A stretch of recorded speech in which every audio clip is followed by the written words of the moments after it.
बिस्मिल्लाहिर्रहमानिर्रहीम। अस्सलाम वालेकुम नाज़रीन, आप यूट्यूब चैनल देख रहे हैं। मैं इमरान खान हूँ। इससे पहले कि मैं खबरें आपके सामने रखूँ, सबसे पहले आपको बताता हूँ 3 दिन पहले मैंने आपसे 2 या 3 दिन हो गए हैं, मैंने एक ख़बर आपके साथ शेयर की थी और मैंने आपको बताया था कैसे अरबों रुपए लूटे जा रहे हैं और कस्टम्स के अंदर ये कार्रवाई डाली जा रही है। कैसे वन विंडो से वहाँ से डाटा फीड किया जाता है और गाड़ियाँ जो हैं वो इलीगल तरीके से, जो नॉन कस्टम गाड़ियाँ हैं, बड़ी कीमती लग्जरी गाड़ियां जिनके ऊपर 2 करोड़ से लेके 3 करोड़ 4 करोड़ 5 करोड़ तक भी बाज़ गाड़ियों के ऊपर ये कस्टम्स बनता है, ड्यूटी बनती है। और ये खामोशी के साथ ऑक्शन में उनके नंबर फीड कर दिए जाते हैं, उनका डाटा फीड कर दिया जाता है। हालांकि वो गाड़ियां कभी भी ऑक्शन नहीं होती और खामोशी से एक रसीद जारी करवाई जाती है, उस रसीद के ऊपर नंबर लगवा लिए जाते हैं। और इस तरह सैकड़ों गाड़ियां पाकिस्तान के अंदर ये बड़े बड़े लोग लेकर फिर रहे हैं। कोई खुद लेकर फिर रहा है, किसी ने पैसा कमा लिया है, तो ये अरबों रुपए का चूना पाकिस्तान की सरकार को लग गया है। और ये पाकिस्तान के खजाने को एक्चुअली चूना लगा है, पाकिस्तान के आम आदमी को ये चूना लगाया गया है। लूटने के तो एक से एक नए तरीके ये लोग ढूंढते हैं। बहरहाल ये जब तहकीकाती खबर मैंने शेयर की, उसके बाद अब क्या हुआ वो मैं आपको बता देता हूं। इसकी जो है वो इशू की इंसिडेंट रिपोर्ट पहले तैयार हो चुकी है और कल ये इसकी इंक्वायरी रिपोर्ट एक सामने आई है। ये मैं आपके सामने पेपर शेयर भी कर रहा हूं और इसके मुताबिक एक 24 और एक 31 ये मिलाकर बन जाती हैं 55 गाड़ियां लग्जरी, उनकी अभी तक पकड़ हो गई है। ये इब्तदाई तौर पे अभी तक जो चीजें सामने आई है, कुछ 34-35 दफ्तर हैं जहां पे ये जाली डाटा फीड हो सकता है और होता है। उनमें से सिर्फ एक दफ्तर से जो रिपोर्ट आई है, इब्तदाई रिपोर्ट में सिर्फ एक दफ्तर से 55 के करीब ऐसी गाड़ियों का डाटा पकड़ा गया जो गाड़ियां कभी भी ऑक्शन नहीं हुई, यानी 2 नंबर गाड़ियां पाकिस्तान में मंगवाई और उनकी ऑक्शन भी नहीं हुई और खामोशी से जाली डॉक्यूमेंट बनवा के कस्टम के उनको वहां से एक्साइज में दे के वहां से नंबर लगवा के गाड़ियां लीगल कर दी। तो अब तक 55 गाड़ियों का डाटा पकड़ा गया है और फौरी तौर पे जो ऑक्शन के मामला की जो फीडिंग है वो बंद कर दी गई है कि अब गाड़ियों के नंबर फीड ना किए जाए। अच्छी बात यह है कि सिस्टम को रोक दिया गया, इंक्वायरी खुल गई है। ये अरबों रुपए की करप्शन है जो अभी तक पकड़ी गई है, यानी ये जो गाड़ियां 55 पकड़ी गई हैं ये भी अरबों के मामला आते हैं। अभी सैकड़ों गाड़ियां मैंने आपको पहले बताया था, वो तफसीलात सामने आएंगी। ये पाकिस्तानी खजाने को नुकसान हो रहा था। अगला स्कैंडल इसी के साथ जुड़ा हुआ कंटेनर्स का, वो बहुत जल्दी मैं आपको दूंगा। पहले ये वाले स्कैंडल में जरा थोड़ा 1-2 दिन अभी और लगेंगे, सारी चीजें बाहर आ जाए, पता चल जाए किस किसने कितना माल खाया और कैसे किया। मैं पहले आपको ये स्कैंडल दूंगा, फिर जब ये स्कैंडल पकड़े जाएंगे इनकी इंक्वायरी रिपोर्टें आपके साथ शेयर करूंगा और फिर आपको यह भी बताऊंगा कि इनके अंदर मुलव्विस कौन है और उनकी शक्लें भी पूरी कौम को दिखाऊंगा कि किस किस ने किस तरह पैसा बनाया है। ये शक्लें मैं आपके सामने रखूंगा और ये पैसा बाहर पाकिस्तान से कैसे ये लोग मुंतकिल करते हैं, कैसे अपने और अपने खानदान के लिए ये सिस्टम को बाहर लेकर जा रहे हैं, ये चीजें आपके सामने रखूंगा। तो ये एक मेरी एक्सक्लूसिव एक स्टोरी थी जो मैंने आपके साथ शेयर की, उस पर पहला एक्शन हुआ, वो भी मैंने आपके साथ शेयर कर दिया। अब आए नाजरीन एक और चीज की तरफ। देखिए, नून लीग जो कहती है ना वो कभी करती नहीं। इन्होंने कौम को ट्रक की बत्ती के पीछे लगाया कि हम इनकलाबी बन गए, एक दफा नहीं 4-5 दफा लगाया, 400-500 दफा ये लेट गए। वो जैसे ही कौम इनकलाब के पीछे लगती है ये पॉलिश पकड़ के जूते के पीछे लग जाते हैं। तो इन्होंने हमेशा पॉलिश पकड़ के, जूता पकड़ के ये इक्तदार के अंदर आ गए, किसी तरह भी तस्मों के साथ लटक लटक के। अब पहले नून लीग कहती थी, जो भी कहती है कायम नहीं रहते। ये पहले कहती थी बार बार इमरान खान को अपने बेटों को लेकर आओ, अपने बेटों को लेकर आओ, उनको तहरीक के अंदर शामिल करो। अगर आप पाकिस्तान के अंदर कोई तहरीक चलाना चाहते हो तो जरा ये मरियम नवाज का स्टेटमेंट सुने, आपको समझ आएगी कि ये लोग कैसे गिड़गिड़ की तरह रंग बदलते हैं। ये सुने आप। तो अपने बच्चों को आपने लंदन में बिठाया हुआ है और कौम के बच्चों को आप कहते हैं कि ये जो लू के थपेड़े खाओ आकर। भाई अपने बच्चों को कहो ना कि आके लीड करें। कौम के बच्चों को जिनको आप सड़कों पे लाकर मार पड़वाना चाहते हो, मारना चाहते हो, उनकी फ्रंट लाइन पे अपने दोनों बेटों को खड़ा करो ताकि लोगों को पता चले कि आप किसी आजादी के लिए, इनकलाब के लिए मार्च कर रहे हो। ये मरियम नवाज के अल्फाज से और पूरी पीएमएलएन यही कहती थी। उसके बाद जो है हालात इतने बुरे हो गए कि इमरान खान साहब की पार्टी बार बार निकली, बात नहीं बनी। उनकी बीवी निकलती उसको भी अंदर कर दिया, उनकी बहनें निकलती उनको भी बार बार गिरफ्तार करते हैं। तो उनके बेटे भी तंग आ गए, उन्हें नजर आ गया पाकिस्तान में इंसाफ ही नहीं हो रहा। अब वो इंसानी हकूक की तंजीमों के पास जा रहे हैं, तो बरतानिया में भी मिल रहे हैं लोगों से, उन्होंने एक इंटरव्यू भी दिया है, वो राब्ते वाब्ते काफी अरसे से कर रहे हैं। बाज वकला के जो वकील आते हैं इमरान खान साहब के लिए आवाज उठाने के लिए, उसके पीछे भी इमरान खान साहब के बेटे होते हैं। बहुत सारे मामलात में उनके बेटे जो है अपने बाप की मदद करना चाहते हैं और वो कोई सियासत में नहीं है, वो सिर्फ अपने बाप की मदद करना चाहते हैं। कोई भी गैरतमंद बेटा होगा या कोई भी बेटा जिसको अपने बाप से प्यार होगा, उसका बाप मुश्किल में आएगा तो वो अपने बाप को बचाने की, निकालने की, छुड़ाने की कोशिश करेगा। और जब उसे पता होगा कि उसका बाप बेगुनाह है तो वो ज्यादा कोशिश करेगा। यही इमरान खान के बेटे कर रहे हैं, नॉर्मल चीज है, इसमें सियासत व्यासत कोई नहीं है। अब नून लीग हमेशा भाग जाती है ना। इन्होंने पहले कहा इमरान खान हुकूमत अपनी तोड़ दे, सूबाई हुकूमतें अपनी गिरा दे, असेंबलियां तोड़ दे, हम 3 महीने में इलेक्शन करवा देंगे। लेकिन फिर क्या हुआ, इमरान खान साहब ने जब असेंबलियां तोड़ दी तो पूरा साल इन्होंने इलेक्शन ही नहीं करवाया। ये बैठ गए मल मार के वहां पे खैबर पख्तूनख्वा में और पंजाब में कुर्सियों के ऊपर। यहां मोहसिन नकवी को बैठा दिया, उधर अपना बंदा बैठा दिया और लंबा चला दिया दोनों सूबाई हुकूमतों को। तो 1 साल इन्होंने, 1 साल से ज्यादा टाइम इन्होंने गुजार दिया। तो ये अपनी हर बात से मुकर जाते हैं। अब ये कहते थे इनकलाब अपने घर से शुरू होता है, और अब कह रहे हैं जनाब कि इमरान खान के बेटे क्यों आ रहे हैं, उन्हें हम गिरफ्तार कर लेंगे। वैसे मुझे एक चीज की तस्हीह एक दोस्त ने की है और मैंने इसको रिसर्च भी किया, बल्कि अब वो बड़ा मजा आता है रिसर्च करने में। एक और बड़ी आसानी हो गई है कि आप ग्रॉक से पूछे और वो फैक्ट्स आपको कम से कम बता देता है। तो जिनके पास नाइकॉप होता है ना, गैर मुल्की यानी जो पाकिस्तान से बाहर पाकिस्तानी रहते हैं, अगर उनके पास पाकिस्तानी पासपोर्ट नहीं है तो ब्रिटिश या अमेरिकन पासपोर्ट पे वो पाकिस्तान आना चाहते हैं तो उन्हें वीजा चाहिए होगा। लेकिन अगर उनके पास नाइकॉप है तो फिर उन्हें वीजा नहीं चाहिए। और मुबैना तौर पे इमरान खान साहब के बेटों के पास नाइकॉप है। अब देखते ही हैं कि ये हुकूमत इमरान खान के बेटों को पाकिस्तान आने देती है, नहीं आने देती, क्या करती है। अगर नाइकॉप आपका एक्सपायर नहीं है तो फिर आप ट्रेवल कर सकते हैं पाकिस्तान में विदाउट वीजा भी, क्योंकि फिर आप उस मुल्क के शहरी होते हैं कानूनी तौर पर। तो नाजरीन, कल ये इमरान खान के बेटों को बुलाते थे, आज ये इमरान खान के बेटों से घबराते हैं। मुझे तो समझ नहीं आती है चाह क्या रहे हैं। और इमरान खान के बेटों ने कौन सी सियासत करनी, सारी दुनिया ही जानती है। वो बेचारे अपने बाप को सपोर्ट करना चाहते हैं कि हमारे वालिद के साथ ज्यादती हो रही है, कोई भी बेटा होगा वो खड़ा हो जाएगा आकर। अब उनको ताने दे रहे हैं कि जनाब ये मौरूसियत है। वो यार मौरूसियत वो होती है जब इमरान खान वजीर आज़म पाकिस्तान था तब उसके बेटे पाकिस्तान में आते और आकर लोशे लेते। जैसे नवाज शरीफ और शहबाज शरीफ जैसे इक़्तिदार में आते हैं, इनका सारा टब्बर पाकिस्तान पहुंच जाता है, वरना उससे पहले ये पाकिस्तान में रहते ही नहीं है, पाकिस्तान से बाहर रहते हैं। ये बड़ी बड़ी रवायती सियासी जमातें हैं, इनके बच्चे बाहर ही रहते हैं पाकिस्तान से, लेकिन जैसे ही इक़्तिदार में आते हैं पाकिस्तान पहुंच जाते हैं फौरन, लोशे लेने के लिए, मजे लेने के लिए, एंजॉय करने के लिए। इक़्तिदार, प्रोटोकॉल, ये वो सब कुछ। ये मरियम नवाज के बच्चे, बाकी सारे बच्चे इधर उधर लटरम पटरम, ये पाकिस्तान से बाहर सारे रहते थे। ये पाकिस्तान कब आए, जब इन्होंने इक़्तिदार के मजे लेने थे। तो जब ये इक़्तिदार में आ जाते हैं तो सारे पाकिस्तान में आ जाते हैं, उससे पहले ये पाकिस्तान से बाहर ही रहते हैं। अब इमरान खान साहब के बेटे जो हैं, उनकी ख्वाहिश के है मुताबिक नून लीग की, जब उन्होंने कहा जी हम पाकिस्तान आएंगे तो अब इनके 14 तबक रोशन रहेगा, जी वो क्यों आएंगे। हालांकि उनके आने से मुझे नहीं लगता कि कोई बहुत बड़ा फर्क तब तक नहीं पड़ेगा जब तक अवाम नहीं निकलेगी। अवाम निकलेगी तो फर्क पड़ेगा, वरना नहीं पड़ेगा। देखिए जरा खुल के बात कर लेते हैं पाकिस्तानियों के साथ, और मैं पाकिस्तानियों से डायरेक्टली मुखातिब हूं, मैं खुलकर बात कर रहा हूं। यानी मैं ये कोई ओला रखना ही नहीं चाहता कि मुझे कोई बैलेंस करना है या मुझे कोई अपना फलां चीज देखनी है या मैं इससे आगे बात कर सकता हूं या नहीं कर सकता। आपके साथ मैं पाकिस्तानियों के साथ खुलकर बात करता हूं। आप अपने दिल से पूछें इमरान खान जेल में क्यों है। क्या वो वजीर आजम बनने के लिए जेल में है? भाई वजीर आजम बनने के तो बड़े आसान रास्ते हैं, वो एस्टेब्लिशमेंट के साथ डील कर दे, वजीर आजम बन जाएगा।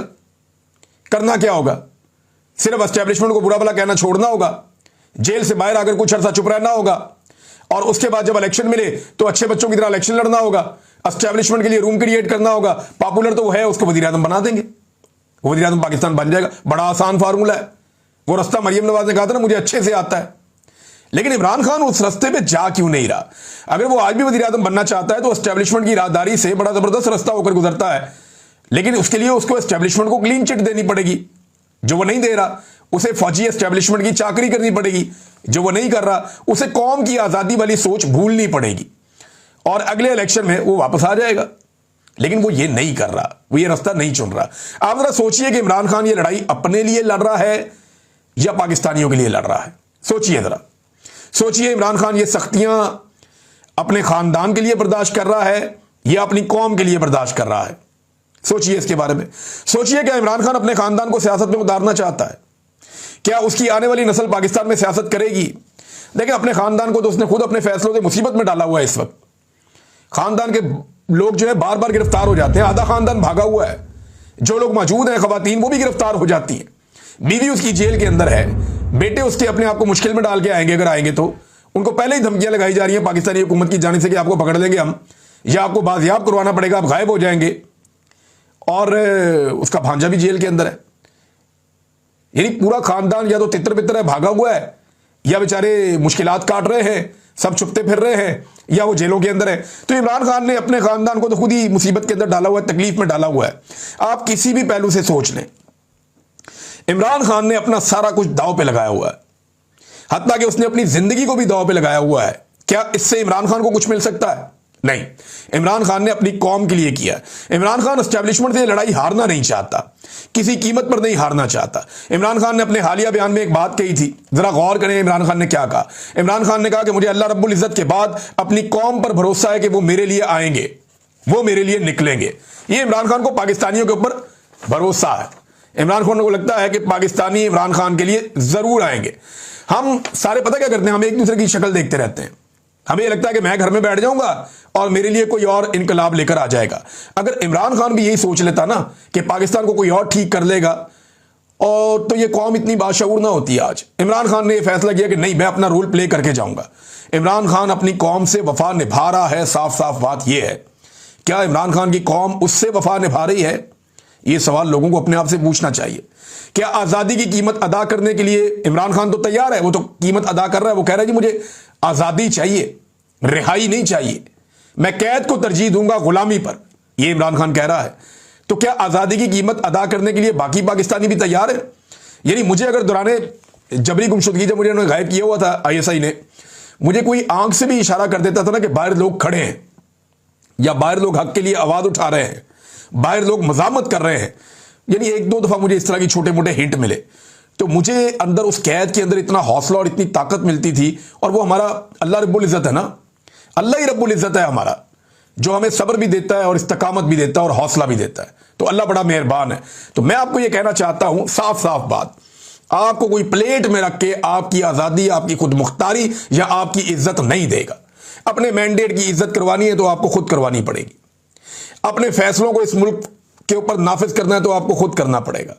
आपने अगर इदारे ठीक करने हैं, मुल्क को ठीक करना है, सही डगर पे पहुंचाना है, तो ये लोग नहीं पहुंचाएंगे, आपको खुद करना पड़ेगा। बगैर तकलीफ लिए आपको कुछ मिलने वाला नहीं है।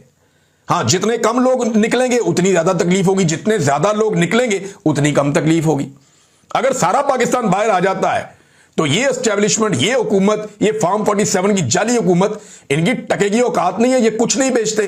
सिर्फ पाकिस्तानी अगर ये फैसला कर लें कि उन्होंने अब हकीकी आजादी लेनी है, यानी पाकिस्तानी अगर ये फैसला कर लें कि आज के बाद उन्होंने पाकिस्तान के अंदर रूल ऑफ लॉ कायम करना है, आजादी इजहार राय कायम करनी है, और पाकिस्तान के अंदर जो है वो इंसानी हकूक की पामालियां बंद करवानी है, मैंडेट का एहतराम करवाना है, पाकिस्तान में कानून सबके लिए बराबर होगा। अगर ये सारी चीजें आज पाकिस्तान की अवाम सोच लें तो पाकिस्तान की अवाम ये हासिल कर सकते हैं। डिफाइनिंग मूवमेंट होते हैं ना, आपको आज मौका मिल रहा है, ये मौका आपको रोज नहीं मिलेगा। कौमों की जिंदगियों में मौके मिलते ही नहीं होते।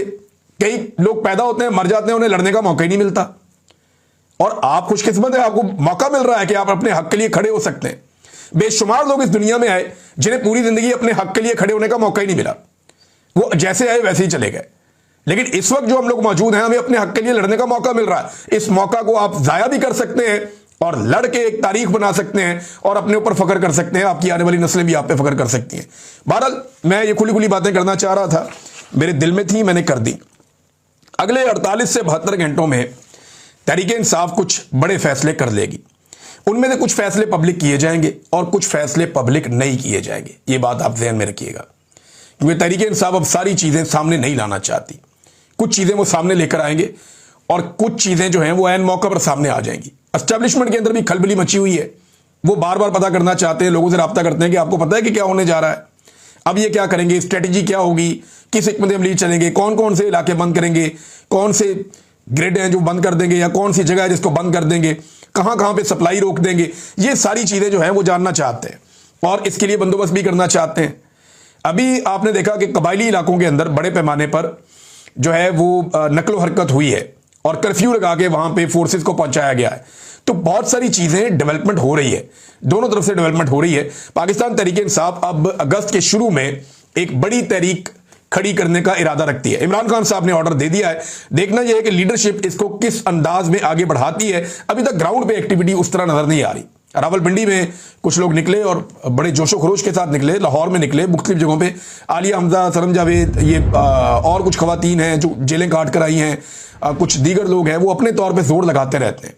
लेकिन जो मोमेंटम एक बनना चाहिए वो भी बनता हुआ दिखाई नहीं दे रहा। लेकिन जब मोमेंटम बनता है ना तो ये 4 दिन में बन जाता है, ये 4 दिन में 6 दिन में मोमेंटम बन जाता है जब बनना होता है, और ये बन सकता है। अगस्त के बाद इस हुकूमत के लिए मुश्किलात बढ़ सकती हैं और ये हुकूमत चाहेगी कि कम से कम ये वाली सर्दियां वो किसी तरह गुजार लें, उसके बाद फिर वो देखेंगे कि गर्मियों के बाद क्या करना है। लेकिन ये वाली सर्दियां हुकूमत के लिए बड़ी मुश्किलात लेकर आएंगी। नाज़रीन, इस साल भी पाकिस्तान में मायूसी इतनी ज्यादा है कि पहले 5 महीने में, जनवरी से लेकर मई तक, जनवरी, फरवरी, मार्च, अप्रैल, मई, इन 5 महीनों में 2.25 लाख से ज्यादा पाकिस्तानी पाकिस्तान छोड़ के चले गए। ये हुकूमत इस बात पे खुश है कि ओवरसीज पाकिस्तानी बाहर से पैसे भेज रहे हैं। और भाई बंदे ही इतने बाहर जा रहे हैं, जो बंदा बाहर जाएगा वो पैसे कमा के वापस भेजेगा ना। जो कर्जा वो लेके बेचारा गया है वो उसने उतारना भी तो है। जो देखे ना, कोई 20 लाख से ज्यादा पाकिस्तानी पाकिस्तान से बाहर चले गए। अब जो गए उन्होंने पैसा कमा के पाकिस्तान भेजना है, क्योंकि जो पाकिस्तान से बाहर गया वो कर्जा उठा के गया। ज्यादातर गरीब लोग होते हैं बेचारे। अब उन्होंने पैसा वापस भेजना है, भेज के उन्होंने अपना कर्जा उतारना है। और हुकूमत जो है वो आदादो शुमार को अपने फायदे के लिए इस्तेमाल करती है। ये ब्रेन ड्रेन हो रहा है। आर्मी चीफ ने कहा था ये ब्रेन गेन है, लेकिन पाकिस्तान की जो एक रिपोर्ट है, इकोनॉमिक रिपोर्ट, उसके मुताबिक ये ब्रेन ड्रेन है।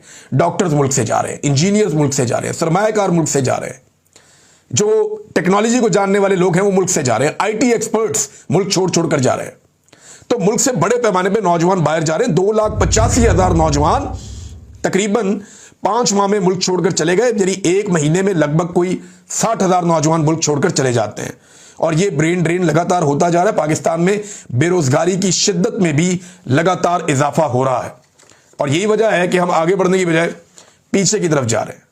आसिफ अली जरदारी के बारे में खबर आई थी, एजाज सैयद साहब ने दी थी। बड़े जबरदस्त जर्नलिस्ट हैं, बड़ी अच्छी खबरें उनके क्रेडिट पे हैं। उन्होंने कहा था जरदारी साहब को हटा दिया जाएगा और कोई बहुत ताकतवर शख्सियत। पाकिस्तान में वैसी हर तरफ खबरें चल रही है, जनाब शायद आर्मी चीफ को बना देंगे कल को सदर, लेकिन वो तस्दीक कोई नहीं है, लोग चेमगोइयाँ चलती रहती हैं। लेकिन ये कहा गया कि आसिफ अली जरदारी को हटाने की खबर पे जो है वो उन्होंने खबर दी थी, लेकिन हर तरफ से तरदीद आ रही है। जरदारी साहब की पार्टी भी कह रही है कि जरदारी साहब मैदान छोड़ने वाले बंदे नहीं है। PMLN भी यही कह रही है, बाकी जमातें भी यही कह रही हैं। देखिए, ये खबर हो सकता है अपने अंजाम की तरफ ना जाए पूरी तरह, मगर कोई ना कोई खिचड़ी तो ऐसी जरूर पकी है। एजाज सैयद ने ऐसी खबर नहीं दी, ना वो ऐसी खबर देते हैं। ये खिचड़ी पकी जरूर है, पकाने की कोशिश जरूर की गई होगी, लेकिन ये पकनी है या नहीं पकनी इसके बारे में भी कुछ नहीं कहा जा सकता। लेकिन जैसे पाकिस्तान में चीजें होती हैं ना, पाकिस्तान में किसी भी डेवलपमेंट को आप नजरअंदाज नहीं कर सकते, किसी भी चीज को कि ये शायद कभी नहीं होना, तो ये आप नजरअंदाज नहीं कर सकते। नादरीन, अब बदकिस्मती से ये नौजवान पाकिस्तान के वजीर खारजा भी रहे हैं। माजी में इनकी इंटर्नशिप करवाई गई थी वजीर खारजा के तौर पे, और इनको ये एस्टेब्लिशमेंट देख रही है कि हमने इस बंदे को बहुत जल्दी है जनाब वजीर आज़म पाकिस्तान भी बनाना है। जरदारी साहब भी कह रहे हैं कि अपनी ज़िंदगी में वो बिलावल को वजीर आज़म बनता हुआ देखना चाहते हैं। एस्टेब्लिशमेंट की चॉइस कोई भी हो सकती है। एस्टेब्लिशमेंट ने तो वो काकड़ साहब को पकड़ के जो है वो बना दिया था वजीर आज़म पाकिस्तान, अंदाज़ा करें आप। और जो काकड़ साहब थे उनके काम आप चेक करें। ये ऑडिटर जनरल ऑफ पाकिस्तान की रिपोर्ट है। ये रिपोर्ट क्या कह रही है जरा ये देखें। वो ये कह रहे हैं कि 300 अरब की गंदम इंपोर्ट करने का फैसला, अब ये $1 अरब से ज्यादा की है, 300 अरब रुपए की गंदम इंपोर्ट करने का फैसला बदनीयती पर मबनी था।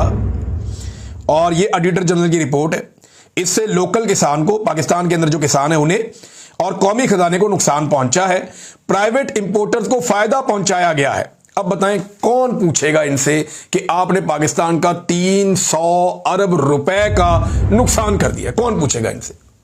कौन इनसे जवाब लेगा? ये तो एस्टेब्लिशमेंट के चाहिए, ये तो स्याह करे सफेद करे, इन्हें पूछ ही कोई नहीं सकता।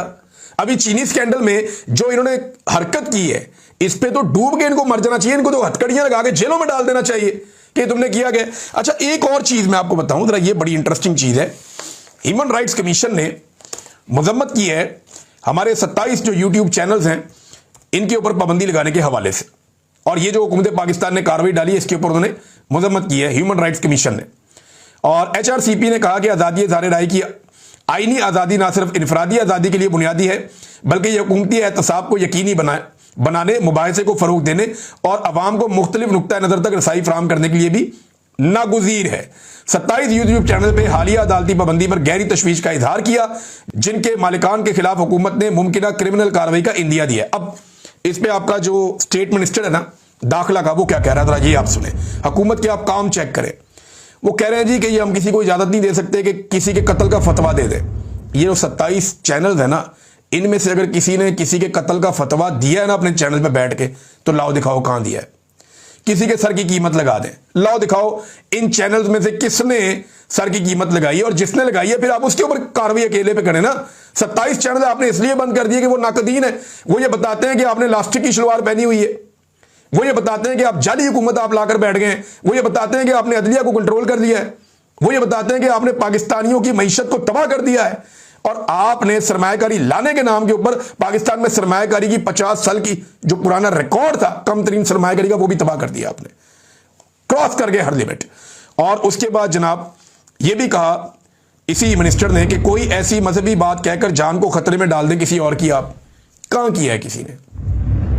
किसके बारे में बात कर रहे हैं? यहूदी एजेंट का इल्जाम इमरान खान पे किसने लगाया? आपने लगाया। तौहीन इस्लाम के इल्जाम इमरान खान पे किसने लगाए? आपने लगाए। गद्दारियों और बगावतों के मुकदमे किसने बनाए? आप लोगों ने बनाए।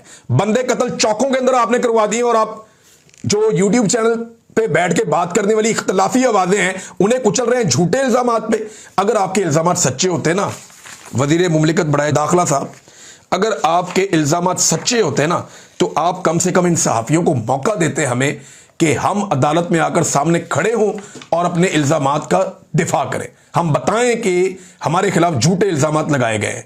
ये जो खुफिया कार्रवाई आपने डाली है ना अंदर खाते, ये आपके दिल में चोर था। आपने फ्रॉड किया है पाकिस्तानी कौम के साथ, पाकिस्तानी मीडिया के साथ, लेकिन आपको पकड़ेंगे इंशाल्लाह। अब तक के लिए इतना ही। अपना ख्याल रखिएगा, अपने चैनल का भी अल्लाह हाफिज़।